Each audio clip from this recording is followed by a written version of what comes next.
What's up, everyone? It's another episode of the Inside the Lines podcast.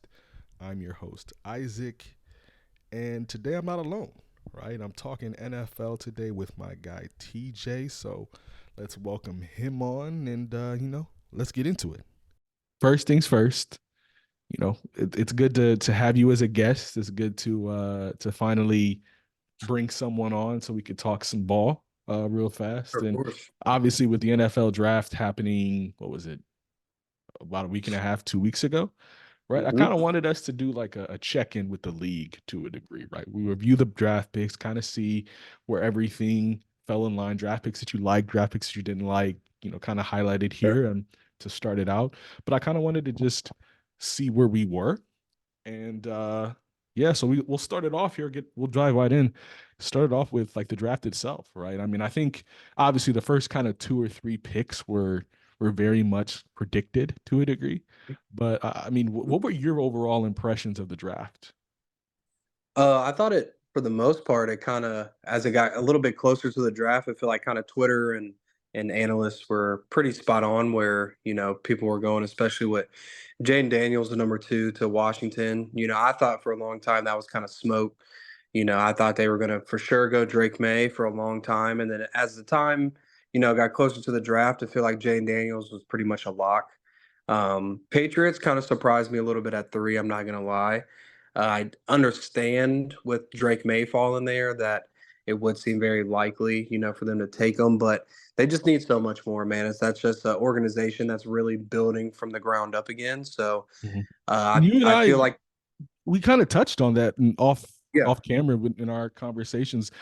I was very much of the mind. I said, hey, like if there's a quarterback you like now, I think you should take him. But you were very much like, nah, like there's so many other areas for you to build up and to fix. for sure. Yeah, they need line, they need receiver, really everything, man. I think they're in the need for every single position. Now their defense is still very good, but they're getting Elite. older. Okay. So I honestly think if Drake May would have went second to Commanders, Patriots would have traded back with somebody, maybe the Raiders or somebody like that. Um, that would have wanted Jaden Daniels because I don't think they were probably in love with him very much. So it's You all didn't hear just a whole lot of situational. smoke. Yeah, you didn't hear a whole lot of smoke with them and Drake May coming into the draft. I don't think. I think it was very much they wanted, or excuse me, not Drake May, Jaden Daniels. I think they Mhm. very much wanted Drake May, right? I think Yeah. he was pretty much their guy, dead set on that. Number five, I thought was a little surprising. I thought for sure the Chargers were going to take Malik Neighbors, but I think they made the wiser decision in getting Joe Alt. Yeah, I think Joe Alt made sense because I mean you got to look at Harbaugh's game, right? Everywhere he's been, he's going to run the ball. So what better thing to do in a deep wide receiver class where maybe you don't go wide receiver right there is to just grab the best offensive lineman, and that was Joe Alt, man. He's best offensive tackle in the draft. That's very much a Harbaugh pick. And you get to protect Herbert, man. So I think very good pick for the Chargers. Not flashy, of course. Hmm. Nobody wants to see that when you have Malik Neighbors on the board. But honestly, if you're going to run the ball as much as they're going to, like, go ahead and get your future Hall of Famer, probably left tackle, and protect your quarterback, man. So and then they grabbed a receiver second round, Lad McConkey, so who's very good in my opinion, very probably the best true route runner in the whole draft, receiver wise. He's very quick, so very quick in and out his routes. So I think they did pretty well, man. I think Joe Alt was a good pick for them. Pretty safe pick. The Chargers themselves, I mean, we're going to go through division rankings here a little bit after we kind of take a look at the picks, but the Chargers themselves being a team that wasn't very strong defensively last year and Hmm. also couldn't do very much to protect Justin Herbert. He was running for his life a lot in Hmm. those games that, especially in the big games against the Cowboy, it seems like the Cowboys and teams like that, it was very much okay, we need to protect him. But I also think the defense in itself needs to improve a lot, right? And I think that's where Jim Harbaugh, excuse me, no, is it John Harbaugh? It's Jim. Yeah, John coaches the Ravens.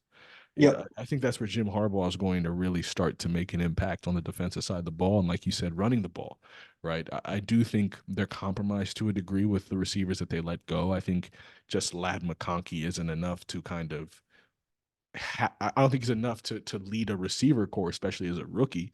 But Oh, definitely not. it'll be interesting to see kind of how they look going forward this season. And then let's get to the shock of, I think, everybody in the draft. I remember I texted you as soon as it happened.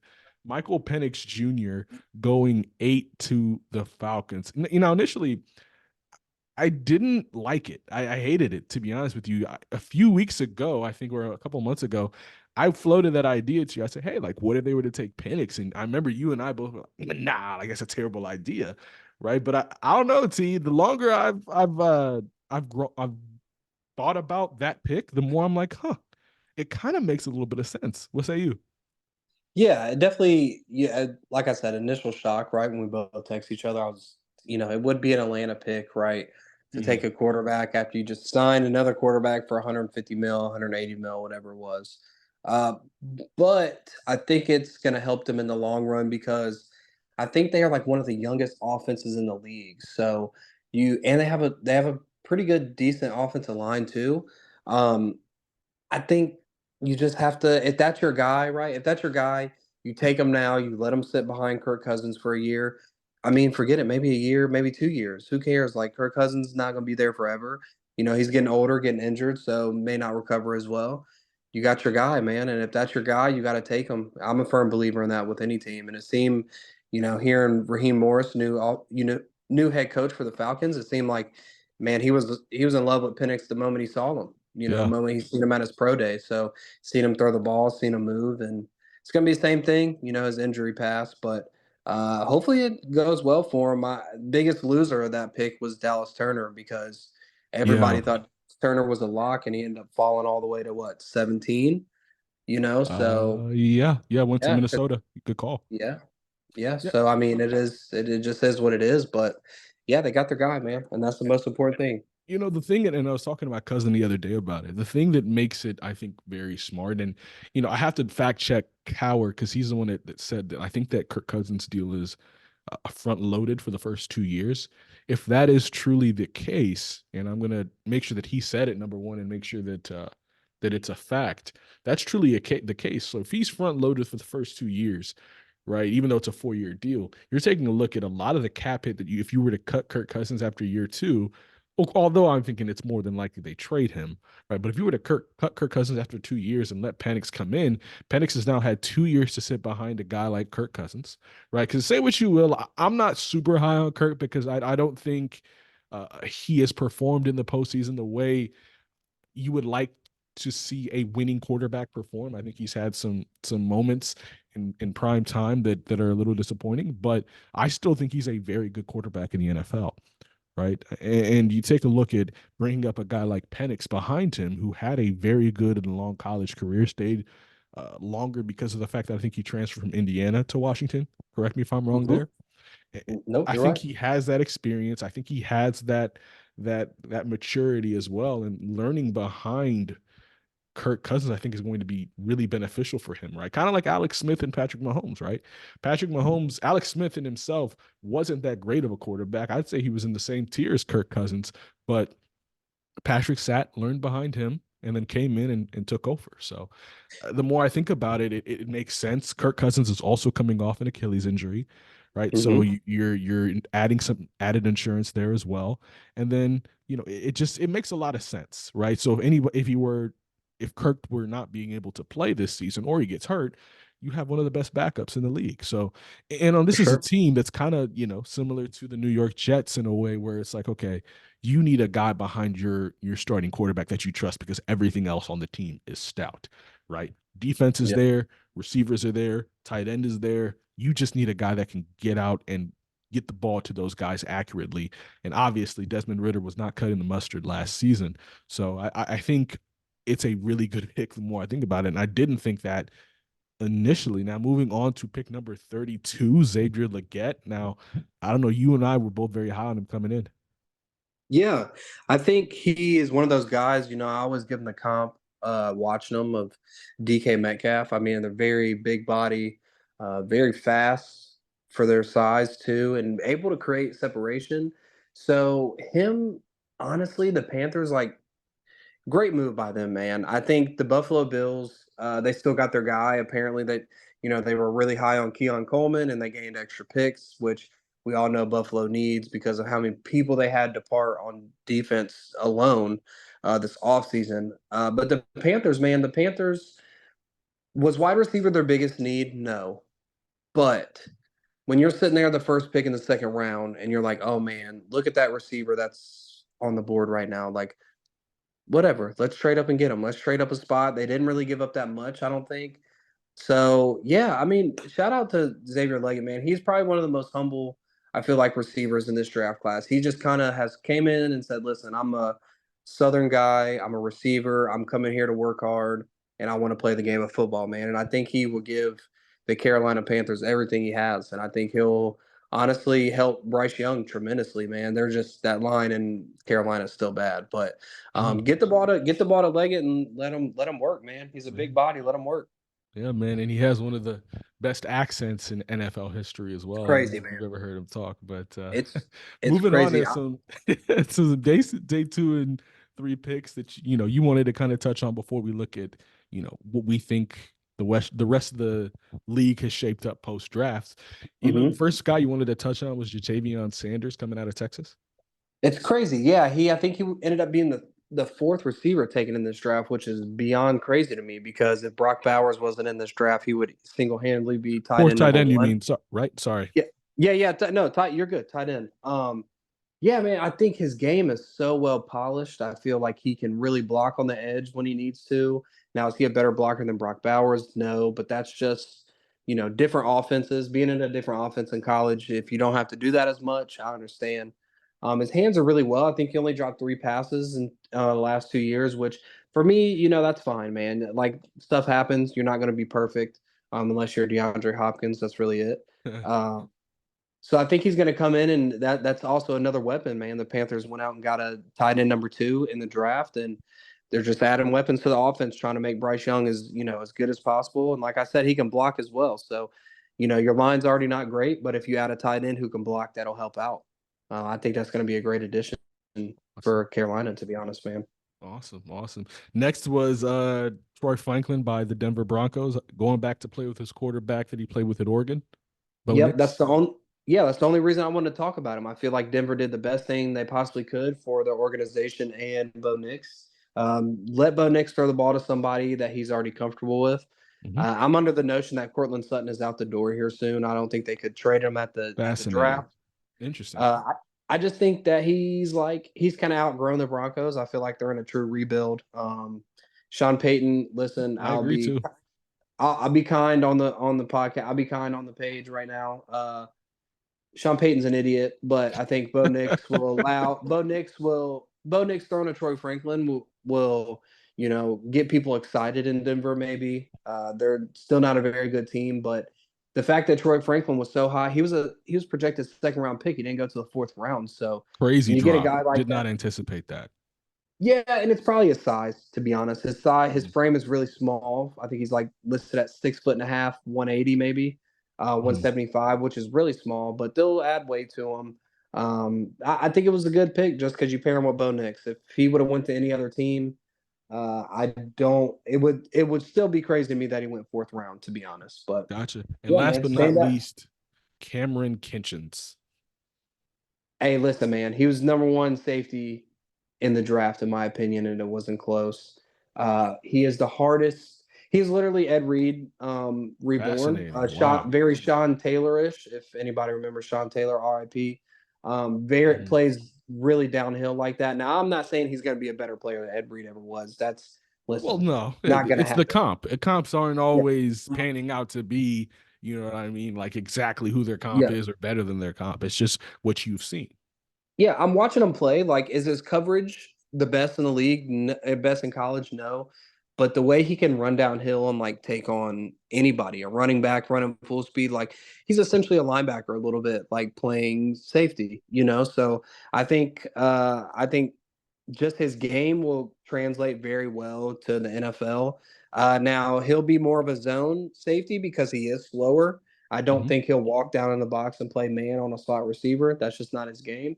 But he'll create great run support and he can do well in the zone game. Gotcha. So yeah, man, I couldn't believe he fell as far as he did either. That was crazy to me. But Awesome. Awesome. So with all these picks that we've seen, now these are your rankings. These are rankings that I asked you to kind of sent me to kind Mhm, of assess where everything is in the league, kind of the state of the league to this point, right? So I mhm. just kind of gave a summary of what it is here, but now we're going to go into specifics, right? Let's start with the AFC West. Now we differed very slightly, right? I'm a little bit higher on the Raiders than you are, but you had the Broncos finishing third.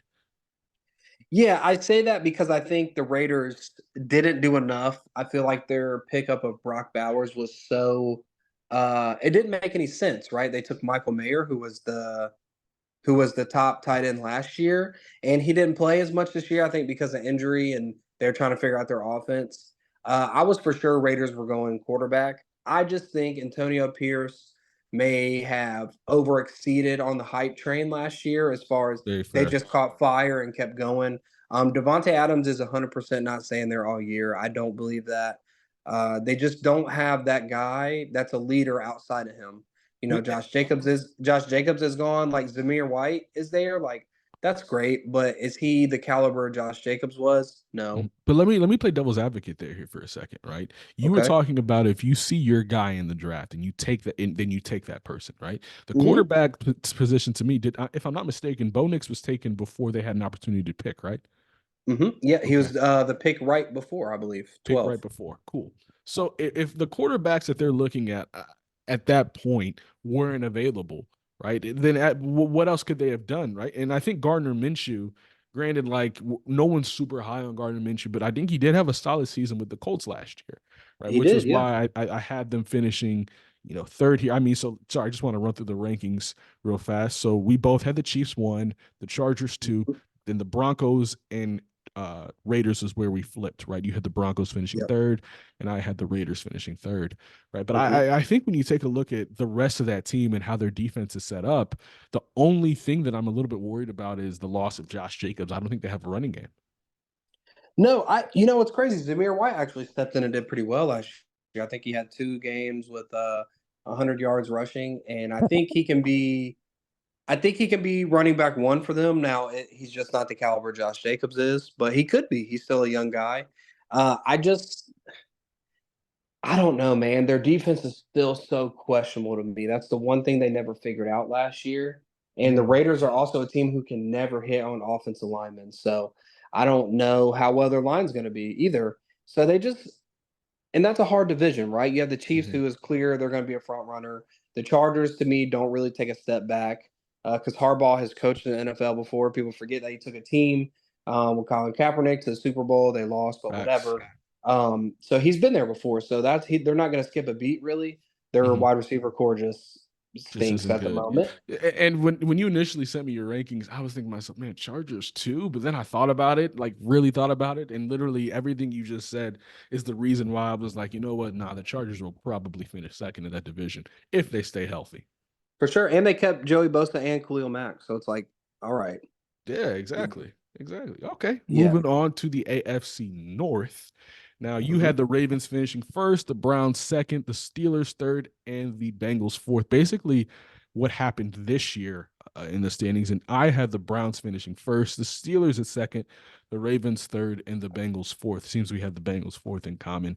T, this is the best division in football. I think any one of these teams, honestly, off rip, I think all four of these teams are going to the playoffs next year. So, to be quite frank with you, I don't think the order matters. I think any one of them could finish first and any one of them could finish last. Yeah, and that's going to be the thing, right? I think for me, it's who is going to be healthy Very on good the point. second half of the season. Yeah. That's what it's going to come down to. All teams are kind of equal in my eyes, and that's why that was the hardest one to rank. The Ravens, to me, the only reason I put them up there is because I feel like at this time, right now, if you're asking me today, what quarterback in that division do I trust the most to stay healthy and carry their team right now? That would be Lamar Jackson, but that could also change, right? Hmm. I think the Browns have a real shot with their team and their defense to be number one in that division. I actually could see the Browns winning 12 games next year. I Yeah. truly do. The Bengals are the only team I'm not very high on because I don't. I think they're I don't think almost they getting. did enough this Well, no, they're offseason. almost getting back to their like. their losing mentality. Like they're almost Not losing their paying Trey mojo. Hendrickson and not paying T. Higgins. You know, you and I went back and forth on whether or not they would pay T. Higgins, and I kept telling you, as much as they've changed and they've become a better team, old habits Mhm. die hard with that franchise, brother. For sure. And they're almost back to acting like they were, I don't know, 6, 7 years ago. And that's A not where dangerous you want to place to be. operate. The reason I had the Steelers over the Ravens, I really like the Steelers all season. Obviously, like they have done so much, upgraded at quarterback, and I know there are a lot of people low on Russell Wilson. I like what they did at quarterback, getting Patrick Queen at linebacker, getting I think his name is Dante Jackson in the trade from Oh yeah.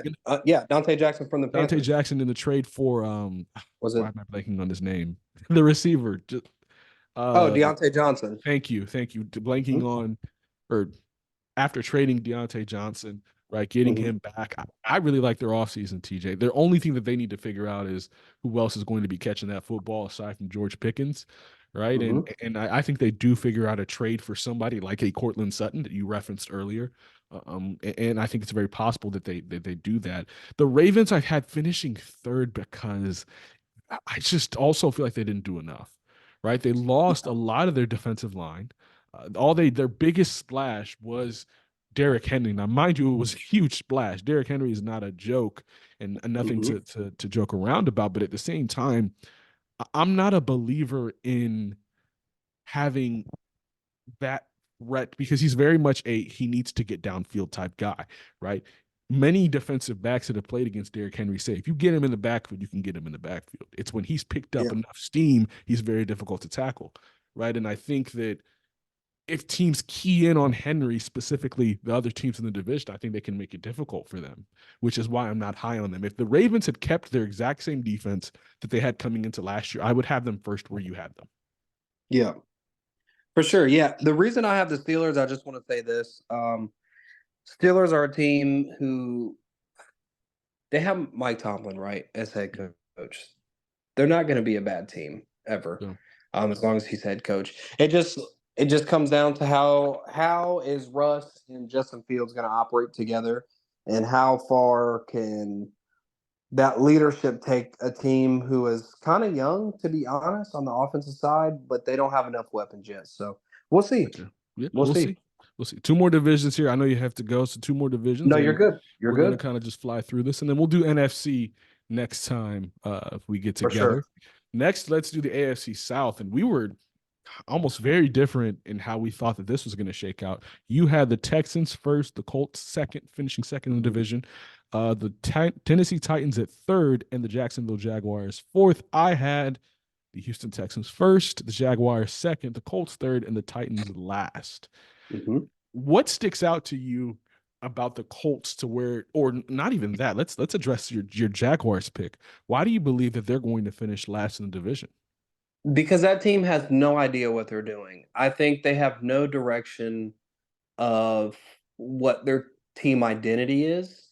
They got rid of Calvin Ridley. I feel like Calvin Ridley could have stayed there. Now I understand he got paid in Tennessee, so like he's not worth that money to me, so I get it. They Mhm. did pay Josh Allen at DN. They made him top paid defensive end in the league, I think. So that's very good. However, Trevor Lawrence not one time has looked comfortable in a Jacksonville Jaguar jersey to me. I don't think he has hit his Even that true. season, they went to was it the conference championship against Kansas City, or was No, that the but divisional? because their defense was also very playing very well. And I think Trevor Lawrence can be a lot better than he is. And I think at times the way Doug Peterson coaches, he hinders Trevor Lawrence of that. Gotcha. And yeah, I think they need more weapons. I think they got Brian Thomas Jr. correct in the I like draft, I him. believe. I like him a lot. Yeah, hey, I told you I had a hot take. He might be better than Malik Neighbors. I may get scalded Wow. for that, but they're very good at different things. So I like Brian Thomas's game a little bit more than Malik Neighbors. But that's me. That's my opinion. I'm not always right. But yeah, and then Yeah, just real quick on the Colts, we understand the Texans. They may have a little bit of sophomore slump, but they're going to finish number one in that division for sure. that The defense won't let Colts, them finish any any lower. Oh, for sure. And I think the Colts defense plays very well at times. And the reason I had them second is simply because they picked up Adonai Mitchell, man, in the second round, which What a steal. what a steal. And now they pair him with Michael Pittman Jr., who I also love a lot. And they And still have Josh Jonathan Taylor. Downs. Don't forget, he Josh had a very Downs. solid rookie season. You see what I'm saying? And they get Anthony Richardson back, and I think he's going to come back better than ever. And yeah, they're going to be fine, man. That organization is going to be fine. And I'll admit, I picked Jacksonville second based off their body of work in the past. I do Hmm. agree with you that defense is taking hits. I'm not sure what their identity is defensively. It's going to be very interesting to see how that plays out this season. But Yep. the Colts to me, if Jacksonville, if I didn't have rely on who Doug Peterson was as a coach and the experience that they have, the Colts to me are the clear second best team in that division behind Houston. I just need to see what Anthony Richardson looks like, right? And before Yep. I declare that they're better than Jacksonville, and then obviously Tennessee, we're both not super high on, but you're higher on them than Jacksonville. Look, at the end of the day, for them, it's Will Levis. They have done a good job, I think, surrounding them with pieces, getting L'Jarius Sneed in the secondary. I know they lost Aziz Al Shahir, I believe is how they say his name. Hmm. Did they keep Danico Autry or did they lose him too? Oh, I actually don't know that off the top of I my don't head, to be recall. honest with I you. think they might have lost him. I'd have to check that. Actually, give me a quick moment. I can look that up right now. Hmm. But in addition to that, like their offense, you've got DeAndre Hopkins, you've got Calvin Ridley, you've got Traylon Burks, and they drafted a receiver, didn't they? Am I forgetting one? Did they draft a receiver? I know they took well, they still have Tajay Spears, who I was super Yes, high on Tajay last year's Spears. draft at Oh, running and they back. signed what's his name? No, so they lost Danico Autry. Dang, they lost Danico Autry to the Texans. My mistake on that. Man, that defense is ridiculous. Yeah. Yeah, But listen. yes, but even in addition to that, though, they have Tony Pollard too from Dallas, right? So they have surrounded Will Levis with, to me, the pieces. I think this is a very much a year where the Titans take a step back and say, okay, Will, can you deliver us the goods, right? Are you the Yep. quarterback that we need for the future, or do we need to go back in the draft and reassess that going forward? So, And don't forget they got Malik Willis still. So do you still have they faith hate in him, really? And does the new head coach in Tennessee believe that's in him? fair. That's all you need to know. That's fair. That is fair. And then last but not least, the AFC East, and we were in complete agreement with how this was going to shake out. Yeah.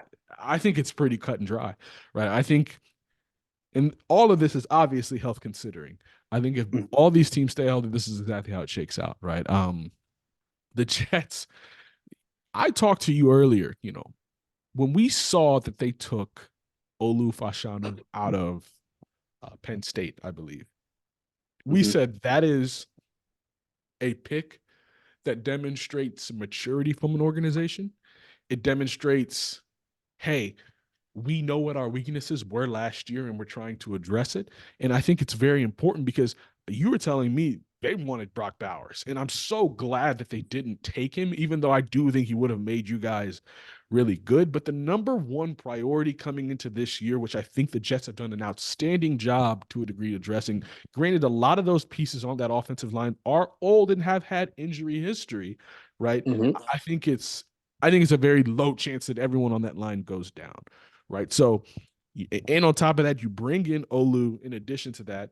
So they bring in Olu, they bring in Mike Williams from the Chargers, who I am still very high on. I know he's had a rough injury history lately, but I'm still very high on, right? And I think it's a little bit skewed because we saw that he didn't finish last. He only played 3 games last season, and the season before he had a season-ending injury. I want to say after he played like maybe 13 games, right? So it's like, Mhm. okay, it's very easy for us to be like, oh, he's injury prone.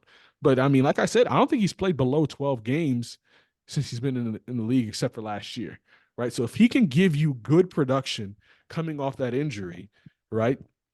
In addition to Garrett Wilson, outstanding receiver, in addition to Brees Hall, outstanding running back, in addition to tight ends, not CJ Uzoma, Tyler Conklin, Is that Yep, him? Tyler. Yep. Yeah, we cut CJ. Yep. You cut CJ. Okay, so it's like Yep. that team. And obviously we know about the defense. The defense is the reason you guys have been 7-10 the past 2 years with anemic quarterback play, right? Oh With yeah. Zach Wilson back-to-back years, and at times Tim Boyle, and at times Trevor Simeon. So, but even then, right?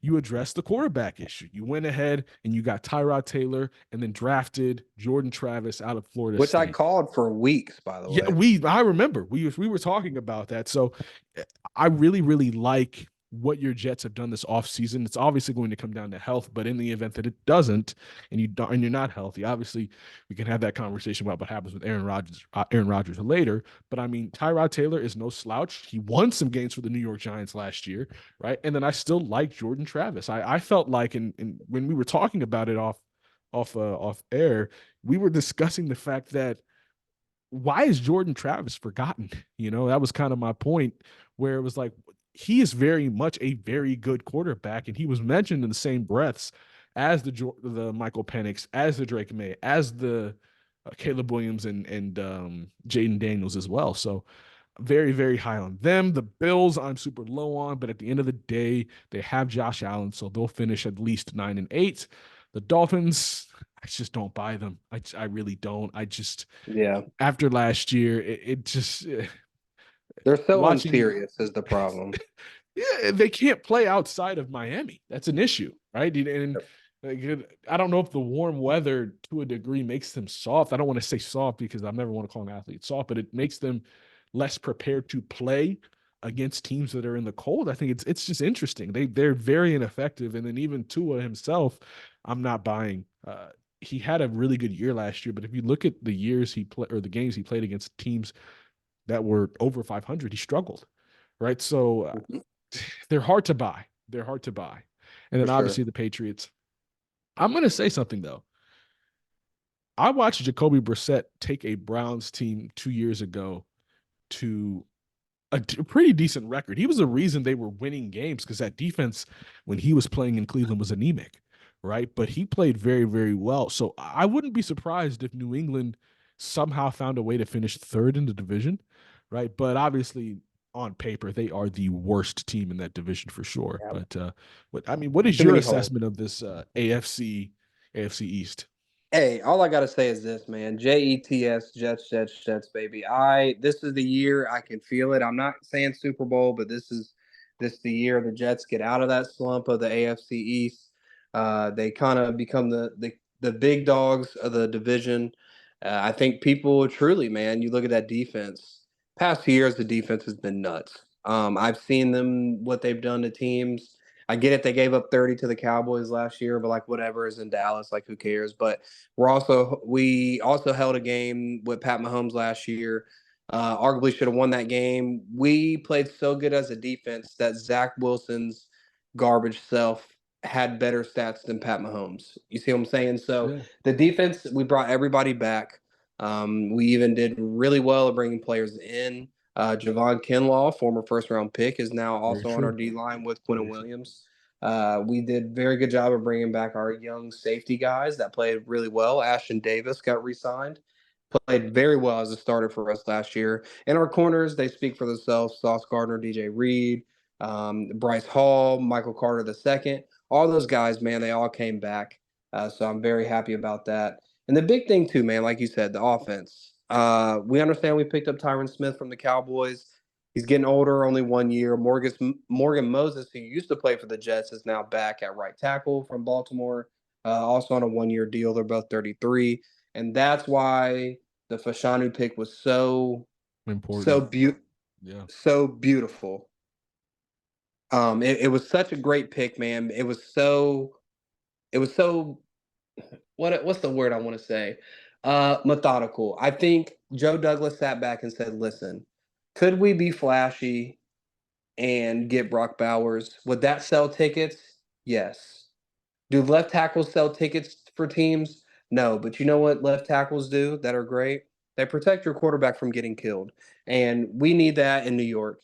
So I'm so happy with that pick. And then we picked up Malachi Corley in the third, by the Oh yeah. way. Didn't even mention Um, him. Didn't even mention him. love it for us. So he'll be wide receiver 3, no doubt, day one. And then we have Brees Hall, so he speaks for himself. And then we got the big guy from Wisconsin, Braylon Allen, man, who tore it up in the Big Ten the past couple of years. Also, the youngest player ever, I think, drafted in the NFL. He's not even 21 years old yet. Wow. So very, very big on that. But yeah, Buffalo Bills just kind of moving on. I think they'll still finish second because they have Josh Allen. But I will say this. Um, I think their window to go that far in the playoffs is done. I think Yeah. that team has been demoralized so many times in the playoffs consistently Hmm. by the Chiefs, by whoever that they're out of steam, and they Yeah. do need a reset. Stephon Diggs leaving hindsight is a very good thing for them, I feel like. For maybe a locker room presence. I think a lot of younger guys are coming in. And Hmm. not saying Stephon Diggs is not a great role model because I think he was absolutely amazing in Minnesota. I think when you become a top 5 player sometimes for so long at your position, which Stephon Diggs was up there for a very long time, Yeah. uh, Definitely. it's just easy to kind of lose sight of what made you good in the first place, Yeah. And I think that happened in Buffalo. It looked like he kind of lost the love for the game. So that's how I feel about Buffalo. Hey, listen, I'm a Jets fan, so I have no hate towards Buffalo fans, Yeah. but I No, don't want to see them do better than the Jets. yeah. No, I agree. I agree. Well, T, Um, our oh, time real quick, is I running. do. Go ahead. Hold on, Sorry, our I time is do got running one low last though. thing. One last thing. I got one last thing, real quick.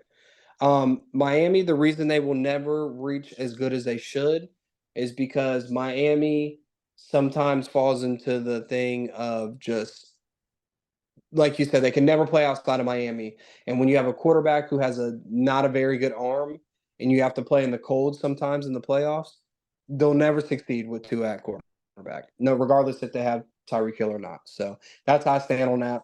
But yeah, man. I appreciate your time, T. It was great talking ball with you. Talk to shop. Hey, yes, sir. I can't wait to come on again, man. We can hit up the NFC and get deep diving into that, man. And that concludes another episode of the Inside the Lines podcast. We appreciate you guys for listening to what me and T had to say. Kind of a checkup on the league and what we think is going to happen. And we'll do these periodically from time to time as, new things happen, new information happens, like the schedule drop here later this week. So, we'll probably hop on for that. And then we'll also address the NFC as well. But until then, we hope you guys, comment, let us know if you agree, disagree, like the video, and until next time, we hope you keep it inside the lines.